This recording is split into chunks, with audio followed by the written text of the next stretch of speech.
저희 부부는 60년을 함께 살았어요. 정말 긴 세월이죠. 그런데 한 달 전부터 혼자 살고 있답니다.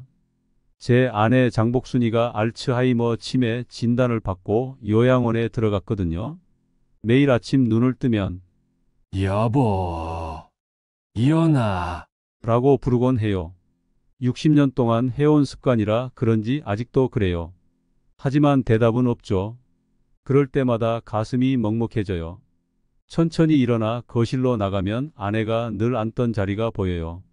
그 자리를 물끄러미 바라보다 보면 아내와 함께했던 시간들이 주마등처럼 스쳐 지나가요. 웃으면서 이야기를 나누던 모습, 다투다가도 금세 화해하던 순간들, 그 모든 게 그리워집니다. 식탁으로 가서 아침 준비를 해요.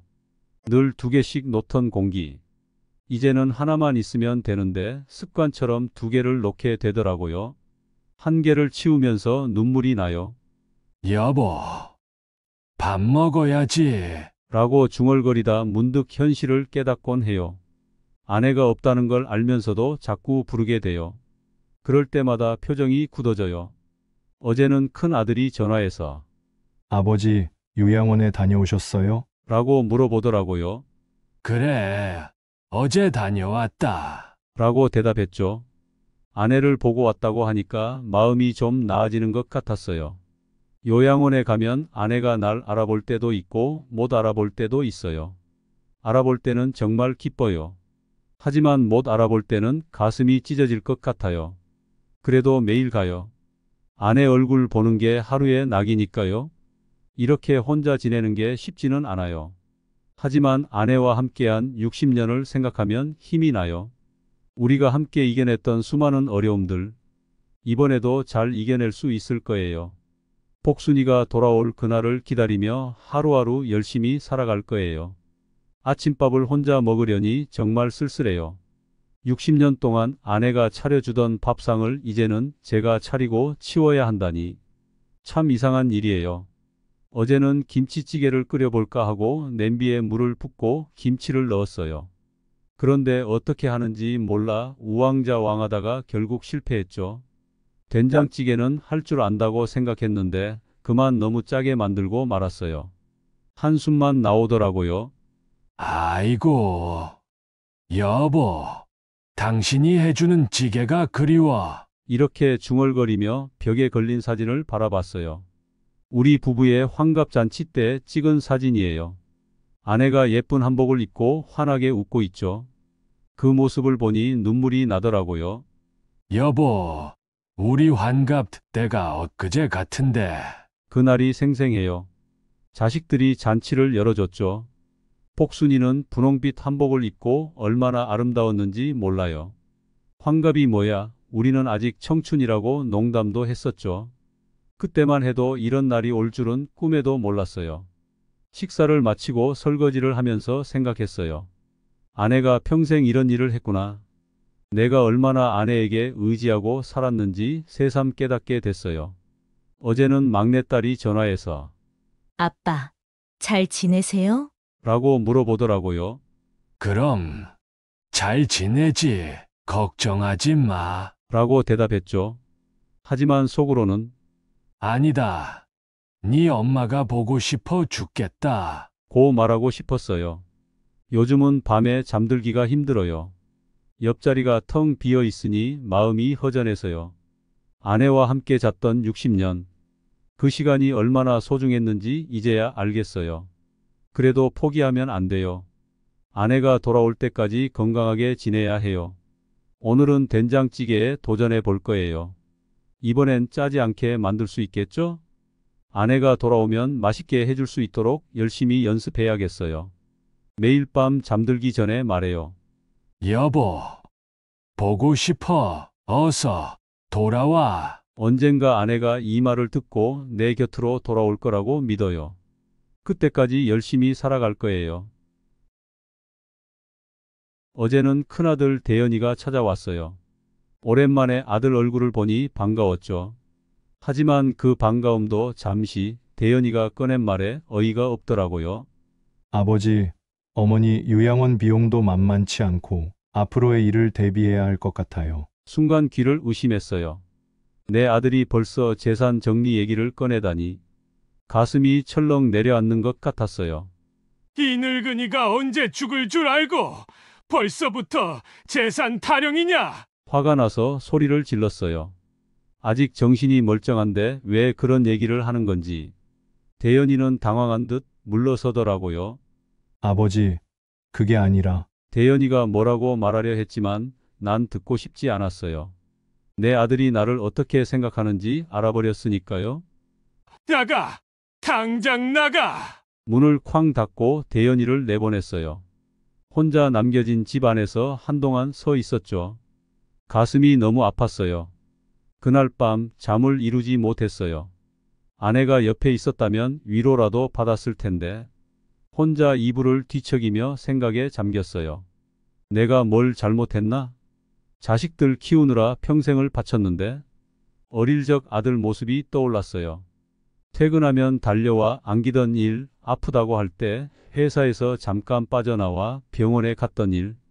그 아이가 이제는 내 재산을 걱정하는 어른이 됐네요. 다음 날 아침 작은 딸 미영이한테 전화가 왔어요. 아빠, 오빠한테 얘기 들었어요. 너무 섭섭하게 생각하지 마세요. 미영이의 말에 또다시 화가 치밀어 올랐어요. 너희들 다 똑같구나. 아직 살아있는 아비 재산 걱정하고 내가 그렇게 키웠니? 전화를 끊어버렸어요. 가슴이 아프고 서러웠죠. 하지만 시간이 지나니 마음이 조금 가라앉았어요. 애들 입장에서는 걱정이 되는 것도 이해가 돼요. 애들 엄마 요양원 비용도 만만치 않고. 그래도 이렇게 재산 얘기를 꺼내는 건 너무 서운합니다. 내일은 요양원에 가서 집사람을 만나야겠어요. 아내한테 하소연이라도 하면 마음이 좀 나아질 것 같아요. 자식들 때문에 속상하다고 말하면 아내가 뭐라고 할까? 아마 애들 맘도 이해해야지. 라고 하겠죠. 그래, 당신 말대로 해볼게. 하지만 지금은 좀 더 시간이 필요해. 내 마음이 아직 준비가 안 됐어. 오늘은 아내를 만나러 요양원에 갔어요. 아내가 좋아하던 약과를 사들고 가면서 마음이 설렜죠. 오늘은 날 알아볼까? 하는 기대를 안고 장복순 할머니라고 적혀 있는 방으로 들어갔어요. 여보, 나왔어. 하지만 아내는 날 모르는 눈치였어요. 그래도 괜찮아. 조금 이따 알아볼 거야. 하고 생각했죠. 약과를 내밀며 말했어요. 여보, 자기가 좋아하는 약과 가져왔어. 먹어볼래? 그런데 아내가 갑자기 저를 쳐다보며 말하는 거예요. 누구세요? 저 좀 그만 쳐다보세요. 순간 가슴이 찢어지는 것 같았어요. 60년을 함께 산 내 아내가 날 모른다니. 눈물이 왈칵 쏟아졌어요. 여보, 나야. 당신 남편이라고. 노성태, 기억해봐. 아내 앞에 무릎을 꿇고 울며 애원했어요. 하지만 아내는 그저 멍한 눈으로 창밖만 바라볼 뿐이었죠. 여보, 우리 처음 만났던 날 기억나? 단풍놀이 갔다가 비 맞은 거, 내가 우산 씌워준 거 기억 안 나? 아무리 얘기해도 반응이 없었어요. 그저 먼 산만 바라보고 있었죠. 내 마음은 산산조각 났어요. 여보, 우리 자식들 키우면서 고생 많았지. 큰아들 대연이, 작은 딸 미영이, 다 기억 안 나? 아내의 눈빛이 잠시 흔들리는 것 같았어요. 혹시나 하는 마음에 계속 얘기했죠. 저번에 미영이가 전화했대. 엄마가 보고 싶다고. 아들, 딸 다 당신 걱정하고 있어. 그래도 아내는 아무 말이 없었어요. 한참을 그렇게 앉아 있다가 간호사가 와서 말하더라고요. 할아버지, 면회 시간이 다 됐습니다. 이제 돌아가셔야 해요. 아내의 손을 잡고 싶었지만 아내가 싫어할까봐 그러지 못했어요. 그저 멀리서 바라만 봤죠. 여보, 다음에 또 올게. 요양원을 나오는데 다리에 힘이 풀리더라고요. 벤치에 앉아 한참을 멍하니 앉아 있었어요. 핸드폰을 보니 미영이가 전화를 했더라고요. 받고 싶지 않았지만 그래도 받았어요. 아빠, 엄마 보고 오셨어요? 어떠셨어요? 그냥 그렇다. 미영아, 더는 말하기 싫었어요. 미영이가 걱정하는 소리가 들렸지만 전화를 끊어버렸어요. 요양원에서 돌아오니 집이 너무 허전해요. 아내가 날 알아보지 못하는 모습이 자꾸 떠올라서 마음이 아팠죠. 그래도 이제는 좀 쉬어야겠다 싶어 소파에 앉았어요. 그때 현관문 소리가 들리더라고요. 아들 대연이와 며느리가 들어오는 소리였어요. 반가운 마음에 일어서려는데 갑자기 들리는 이야기에 그만 굳어버렸어요. 여보, 아버님 집이 꽤 큰데 팔면 요양원 비용도 내고 우리도 좀 나눠 가질 수 있지 않을까? 며느리의 목소리였어요. 순간 귀를 의심했죠. 내 집을 팔아서 나누자고. 그런데 더 놀라운 건 대연이의 대답이었어요. 그래, 어차피 두 분 다 요양원에 계실 텐데 집은 필요 없잖아. 가슴이 철렁 내려앉았어요. 내 아들이 내가 평생 살아온 이 집을 팔자고 한다니. 두 다리에 힘이 풀려 주저앉고 말았어요. 어머, 아버님! 며느리가 놀란 목소리로 소리쳤어요. 대연이도 황급히 달려왔죠. 아버지, 괜찮으세요? 어디 아프세요? 난 대답할 수가 없었어요. 방금 전까지 들은 이야기가 너무 충격적이어서 가슴을 부여잡고 숨만 가빠졌죠. 아버지, 제발 말씀 좀 해보세요. 대연이가 걱정스러운 목소리로 말했지만 난 그저 고개를 저을 뿐이었어요. 어떻게 내 아들이 이럴 수 있을까? 복순이와 함께 평생을 살아온 이 집인데. 물 좀 가져와. 대연이가 며느리에게 소리쳤어요. 물을 마시고 나서야 겨우 말이 나오더라고요. 너희들 내가 죽기도 전에 벌써 집을 팔 생각이냐? 아들과 며느리의 얼굴이 창백해졌어요. 들켰다는 걸 알았나 봐요. 아버지, 그게 아니라 대연이가 뭐라고 변명하려 했지만 난 듣고 싶지 않았어요. 나가라! 당장 나가! 소리를 지르고 나니 기운이 쭉 빠지더라고요. 아들과 며느리는 어쩔 줄 몰라 하다가 결국 나가버렸어요. 혼자 남겨진 집에서 한참을 울었어요. 여보, 당신은 이런 걸 알면 뭐라고 할까? 우리가 그렇게 고생해서 키운 자식들인데. 밤새 잠을 이루지 못했어요. 자꾸 아들의 말이 떠올라서요. 두 분 다 요양원에 계실 텐데. 그래, 나도 곧 요양원에 가겠지. 하지만 그렇다고 이 집을 포기할 순 없어. 우리 가족의 추억이 가득한 곳인데. 아침이 되자 결심했어요. 아직은 내가 이 집을 지켜야 해. 아내가 언젠가 돌아올 거라고 믿으니까. 그때까지 이 집에서 기다릴 거예요.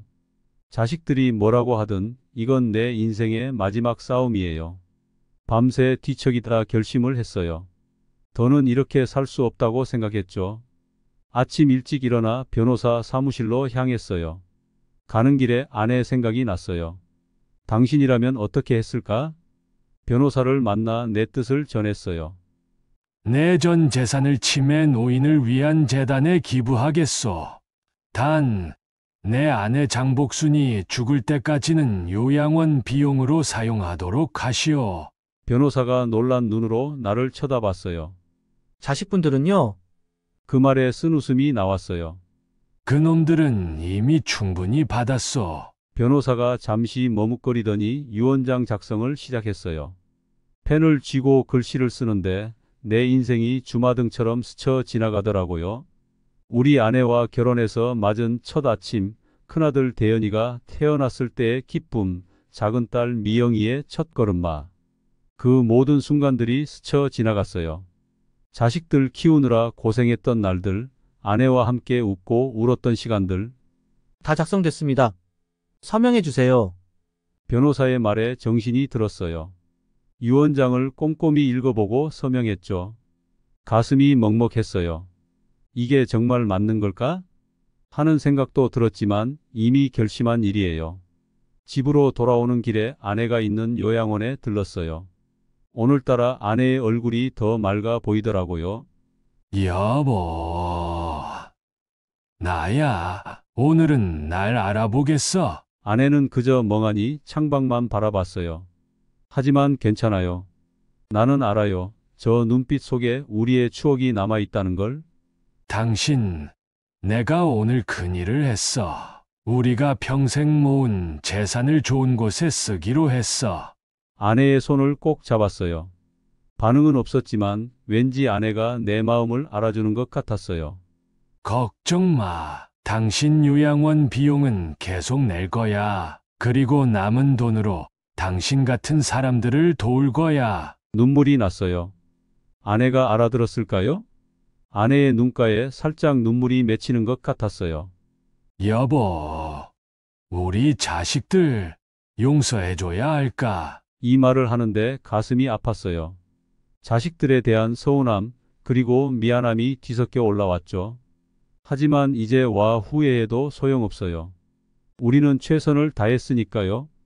요양원을 나오면서 다짐했어요. 앞으로 남은 시간 아내와 함께 보내면서 의미 있게 살아갈 거예요. 자식들 걱정은 접어두고 우리 둘의 행복에 집중할 거예요. 집으로 돌아오는 길, 마음이 한결 가벼워졌어요. 아내가 자랑스러워할 만한 일을 했다고 생각해요. 우리 함께 해온 인생, 헛되지 않았다는 걸 보여줄 수 있을 것 같아요. 당신, 고마워. 당신이 있어. 내가 이런 결정을 할 수 있었어. 며칠 후에 둘째 딸 미영이가 찾아왔어요. 오랜만에 보는 딸 얼굴이라 반가웠죠. 하지만 미영이가 꺼낸 말에 놀랐어요. 아빠, 우리 집으로 오세요. 제가 잘 모실게요. 순간 가슴이 철렁 내려앉았어요. 딸의 말이 진심인지 의심이 들더라고요. 아들 부부의 대화를 들은 후로 자식들을 믿기 어려워졌거든요. 너희 남편이 좋아하겠니? 늙은이가 가서 귀찮게 굴면 너만 고생이다. 미영이의 얼굴이 당황한 듯 변했어요. 아마 이런 반응을 예상 못했나 봐요. 아빠, 무슨 말씀이세요? 저희가 정성껏 모실게요. 미영이가 다시 설득하려 들었지만 난 단호했어요. 미영아, 너의 마음은 고맙다. 하지만 난 여기가 좋아. 내 어머니와의 추억이 가득한 곳이니까. 미영이의 눈에 눈물이 고이는 게 보였어요. 내 마음도 아팠죠.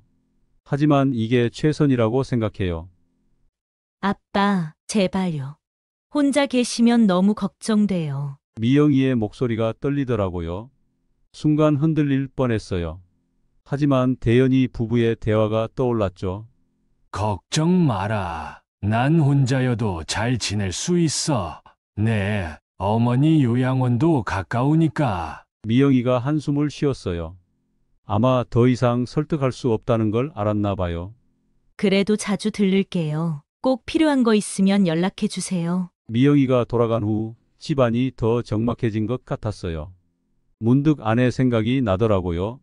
당신이라면 어떻게 했을까? 소파에 앉아 옛날 사진첩을 펼쳤어요. 미영이가 태어났을 때 찍은 사진이 눈에 띄었죠. 아내와 내가 환하게 웃고 있는 모습이에요. 여보, 우리 딸이 날 모시겠대. 그런데 난 거절했어. 잘한 걸까? 사진 속 아내의 미소를 보며 중얼거렸어요. 문득 아내의 목소리가 들리는 것 같았어요. 여보, 우리 딸 마음도 이해해야지. 눈물이 났어요. 맞아요. 딸도 나름대로 걱정하는 거겠죠. 하지만 지금은 이게 최선이에요. 내가 이 집을 지키고 아내를 기다려야 해요. 전화기를 들어 미영이에게 문자를 보냈어요. 미영아, 아빠 걱정하지 마라. 잘 지내고 있다. 내 마음 고맙다. 답장이 왔어요. 네, 아빠. 사랑해요. 가슴이 따뜻해졌어요. 그래도 우리 딸이구나 싶었죠.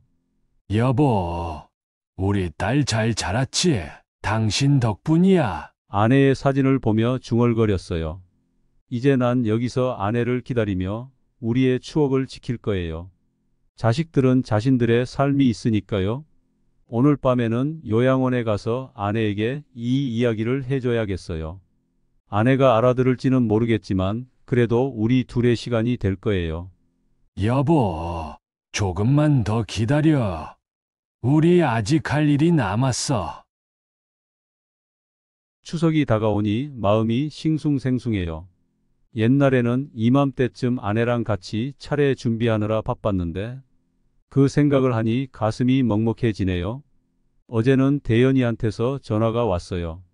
아버지, 이번 추석에 저희 집에 오세요. 온 가족이 모여서 지내요. 순간 망설여졌어요. 가족들과 함께 보내는 명절. 좋은 거 맞죠? 하지만 왠지 마음이 내키지 않았어요. 아들아, 고맙다만 난 요양원에서 내 어머니와 함께 보낼란다. 전화기 너머로 대연이의 한숨 소리가 들리더라고요. 아버지, 그래도 명절인데 대연이 목소리에 서운함이 묻어났어요. 하지만 난 결심했어요. 내가 늙은 것도 서러운데 명절에 자식 집에 가서 눈치 보며 앉아 있고 싶지 않다. 말을 내뱉고 나니 좀 과했나 싶었어요. 하지만 솔직한 심정이었죠. 아버지, 대연이가 뭐라고 더 말하려는데 미영이가 전화를 받았어요. 아빠, 제발요. 온 가족이 모이는 날인데. 미영이 목소리에도 실망감이 묻어났어요. 마음이 아팠지만 난 단호했어요. 너희끼리 잘 지내거라. 나는 내 어머니와 함께 있겠다. 전화를 끊고 나니 집안이 더 조용해진 것 같았어요. 창밖으로 보이는 달을 보며 생각에 잠겼죠. 여보, 내가 잘한 걸까? 문득 아내와 함께 보냈던 지난 추석들이 떠올랐어요. 송편 빚던 아내의 손, 상 차리느라 분주했던 모습들, 그리고 자식들과 손주들로 가득 찼던 집안. 눈물이 났어요. 그래도 후회는 없어요. 지금 아내에겐 내가 필요하니까요. 다음 날 요양원에 갔어요. 추석 때 제가 여기서 아내와 함께 보내고 싶은데 괜찮을까요? 간호사 선생님이 흔쾌히 허락해 주셨어요. 감사하다고 인사드리고 아내 방으로 갔죠. 여보, 이번 추석은 우리 둘이 보내기로 했어. 괜찮지? 아내는 그저 멍하니 창밖만 바라봤어요. 하지만 난 알아요. 아내도 기뻐한다는 걸. 송편, 내가 사올게. 기대해. 아내의 손을 꼭 잡았어요. 손에서 따뜻함이 전해지는 것 같았죠. 집으로 돌아오는 길에 시장에 들렀어요. 송편도 사고 아내가 좋아하던 과일도 샀죠. 이번 추석 우리 둘만의 작은 잔치를 벌일 거예요. 자식들에겐 미안하지만 지금 난 아내 곁에 있어야 해요. 우리의 마지막 추석이 될지도 모르는 이 시간, 소중히 보내고 싶어요. 추석날 아침 요양원으로 향했어요. 손에는 시장에서 산 송편과 아내가 좋아하던 과일을 들고요. 가슴이 설렜죠. 아내 방에 들어서니 아내가 창밖을 보고 있었어요. 늘 그렇듯이요. 여보, 나왔어. 송편 가져왔어. 그런데 갑자기 아내가 고개를 돌리더니 나를 바라봤어요. 그 눈빛이 오랜만에 보는 맑은 눈빛이었어요. 여보, 어쩐 일이에요? 아내의 목소리를 듣는 순간 눈물이 왈칵 쏟아졌어요. 얼마나 기다려온 순간인지. 보고 싶었어. 정말 보고 싶었어. 아내를 꼭 껴안았어요. 아내도 나를 안아주더라고요. 나도 보고 싶었어요. 많이 기다렸죠? 아내의 말에 더욱 눈물이 났어요. 사랑해요, 여보. 나도 사랑해. 우리는 서로를 부둥켜 안고 울었어요. 시간이 멈춘 것만 같았죠. 그런데 갑자기 아내의 몸이 굳어지더니 눈빛이 변했어요. 그 맑던 눈동자가 다시 멀어지는 걸 느꼈죠. 당신 누구예요? 왜 나를 안아요? 가슴이 철렁 내려앉았어요. 아내의 눈빛은 다시 멀어져 있었죠. 아, 미안합니다. 나도 모르게 사과의 말이 나왔어요. 아내는 다시 창밖을 바라보기 시작했고 난 그저 그 옆에 앉아 있었죠. 하지만 괜찮아요. 짧은 순간이었지만 우리는 서로의 마음을 확인했으니까요. 아내의 기억 속 어딘가에 나는 여전히 존재하고 있다는 걸 알게 되었어요. 여보, 송편 먹어. 비록 아내는 대답 없이 송편만 조금 씹었지만 난 행복했어요. 우리의 추석 이렇게라도 함께 보낼 수 있어 감사했죠. 집에 돌아오니 갑자기 가슴에 통증이 밀려왔어요. 괜찮아. 이 정도는. 숨이 가빠지고 식은땀이 났지만 참았죠. 소주를 한 병 꺼내 마시기 시작했어요. 오랜만에 마시는 술인데 쓰더라고요. 문득 핸드폰이 눈에 띄었어요. 카메라를 켜고 녹화 버튼을 눌렀죠. 나는 60년을 함께 살았지만 아내를 제대로 사랑하지 못했다. 그리고 자식들에게도 좋은 아버지가 되지 못했다. 말을 시작하니 눈물이 났어요. 지나온 세월이 주마등처럼 스쳐 지나갔죠. 여보, 미안해. 당신 생일에 회식 간다고 늦게 들어왔던 날 기억나. 당신이 혼자 끓여놓은 미역국. 그때 당신 얼굴 아직도 잊을 수가 없어. 한 잔 더 마시고 계속했어요. 대연아, 미영아, 아빠가 미안하다. 너희 운동회에 한 번도 못 갔지. 일이 바빠서. 아니, 그건 핑계고 내가 게을렀던 거야. 너희 성장하는 모습을 더 지켜봤어야 했는데. 젊은 시절 일만 하느라 집에 늦게 들어오곤 했던 날들, 아내의 수고는 당연하게 여기고 한마디 감사 인사도 제대로 못했던 일들, 하나하나 떠올리며 고백했어요. 여보, 기억나. 당신이 아파서 병원에 입원했을 때 나는 중요한 계약이 있다며 출장 갔잖아. 돌아와 보니 당신은 이미 퇴원해 있었지. 그때 당신 눈빛이 얼마나 서운해했는지. 술기운 때문인지 눈물이 멈추질 않았어요. 대연아, 내가 대학에 떨어졌을 때 내가 한 말. 넌 왜 그 모양이냐고. 아빠가 잘못했어. 내 마음은 생각도 안 하고 그런 말을 해서 미안하다. 미영아, 너 시집 갈 때 아빠가 해준 게 뭐가 있었니? 돈 몇 푼 줬다고 다 한 줄 알았지. 내 맘은 헤아리지도 못하고 미안하다. 정말 미안해. 가슴이 더 아파왔지만 멈출 수가 없었어요. 평생 하지 못했던 말들이 주체할 수 없이 쏟아져 나왔죠. 여보, 자식들아, 이제 와서 이런 말해도 소용없겠지만 정말 사랑한다. 미안하고 고맙다. 카메라를 끄고 쓰러지듯 누웠어요. 가슴이 너무 아팠지만 마음은 조금 편해진 것 같았어요. 눈을 감으니 아내와 자식들의 얼굴이 떠올랐죠. 여보, 조금만 더 시간을 줘. 가슴이 점점 더 답답해졌어요. 숨이 가빠지고 왼쪽 팔에 심한 통증이 느껴졌죠. 이게 마지막 일까? 하는 생각이 들었어요. 핸드폰을 내려놓으며 아내 사진을 한 번 더 바라봤어요. 여보, 미안해. 그리고 고마워. 중얼거리며 눈을 감았어요. 몸은 아팠지만 마음은 이상하게 편안했어요. 추석 다음 날 아침 눈을 떴는데 몸이 무겁고 가슴이 아팠어요. 자식들에게 전화해야겠다고 생각했지만 손이 핸드폰에 닿지 않았어요. 조금만 더 쉬었다 할까? 그렇게 다시 눈을 감았죠. 얼마나 지났을까? 어렴풋이 문 두드리는 소리가 들리는 것 같았어요. 아버지, 계세요? 대연이 목소리 같았어요. 대답하고 싶었지만 입이 떨어지지 않았죠. 아빠! 아빠! 이번엔 미영이 목소리였어요. 문이 열리고 발소리가 가까워졌어요. 어머나! 아빠! 미영이의 놀란 목소리가 들렸어요. 누군가 내 손을 잡았어요. 따뜻했죠. 오빠 빨리 119! 미영이의 다급한 소리가 들렸어요. 지금 바로 신고한다. 대연이의 떨리는 목소리. 아이고, 걱정 끼쳐 미안하다. 그렇게 말하고 싶었지만 목소리가 나오지 않았어요. 어렴풋이 구급차 사이렌 소리가 들렸어요. 누군가 나를 들어올리는 것 같았죠. 아빠.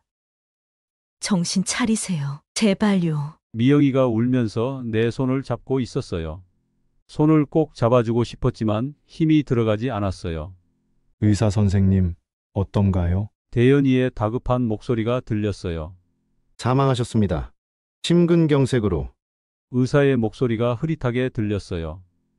아, 이제 가는구나. 자식들의 흐느끼는 소리가 들렸어요. 마지막으로 한마디만 해주고 싶었죠. 대연아, 미영아, 미안하고 고마웠다. 하지만 목소리가 나오지 않았어요. 그저 조용히 눈을 감았죠. 어디선가 밝은 빛이 보였어요. 그 빛 속에 아내가 서 있는 것 같았어요. 여보, 오래 기다렸지? 이제 같이 갑시다. 그렇게 아내의 손을 잡고 걸어갔어요. 뒤에서 자식들의 울음소리가 들렸지만 이제 그들의 인생은 그들의 몫이겠죠. 마지막으로 한번 뒤돌아보며 생각했어요. 모두들 행복하게 살아라. 그리고 아내와 함께 밝은 빛 속으로 걸어갔어요. 장례식장은 슬픔에 잠겨 있었어요. 아버지의 영정사진 앞에서 대연이와 미영이가 눈물을 흘리며 서 있었죠. 갑자기 대연이가 술에 취해 큰 소리로 울기 시작했어요. 아버지, 제가 불효자식이었습니다. 용서해 주세요. 대연이의 울음소리에 장례식장이 울렁거렸어요. 미영이는 영정사진 앞에 무릎을 꿇고 애통해했죠. 아빠, 저희를 두고 어떻게 가셨어요? 그때 누군가가 아버지의 고백 영상을 틀었어요. 영상 속 아버지의 목소리가 울려 퍼졌죠.